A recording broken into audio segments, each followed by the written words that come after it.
আসসালামু আলাইকুম, সবাই কেমন আছেন? কিছুদিন আগে আমার ছেলেকে খেলার জন্য কিছু ক্লে কিনে দিয়েছিলাম। কিছুক্ষণ ক্লেগুলো দিয়ে খেলার পর এগুলো ফেলে রেখে দিয়েছিল।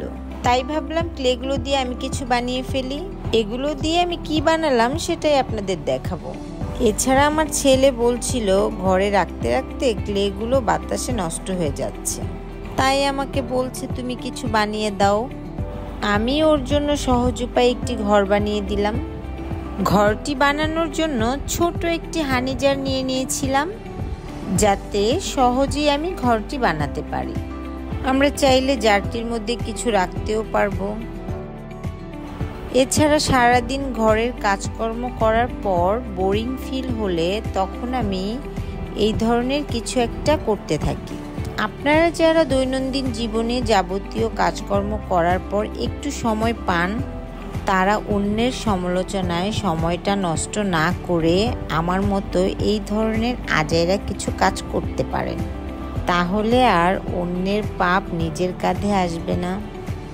আপনারাও ভালো থাকবেন, অন্যরাও শান্তিতে থাকবে।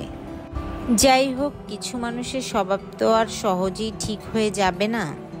একটা কথা আছে না, কয়লা ধুলে ময়লা যায় না, সেরকম আর কি। আমার ক্লে ঘরটা প্রায় হয়ে গিয়েছে।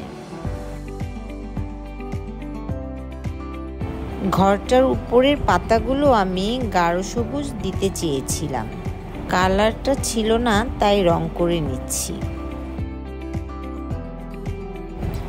এই তো ক্লে ঘরটা আমার হয়ে গিয়েছে। আমার ঘরে এই মিররটা পড়েছিল, তাই ভাবলাম ক্লে দিয়ে এটাকেও একটু ডেকোরেশন করে নিই।